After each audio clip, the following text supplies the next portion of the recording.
Hi friends, ఇక్కడ yellow కలర్లో mark చేసి ఉంది ఆంజనేయ స్వామి పాదముద్ర అండి. ఈ ప్లేస్ వచ్చేసి అశోక వాటిక. ఇది శ్రీలంకలోని నువారా ఎలియా దగ్గరలో ఉంటుంది. రావణాసుడు సీతమ్మ వారిని ఇక్కడే బంధించాడు.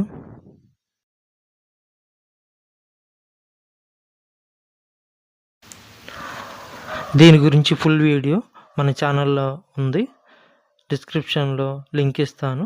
సబ్స్క్రైబ్ చేసుకుని వీడియో అంతా చూడండి.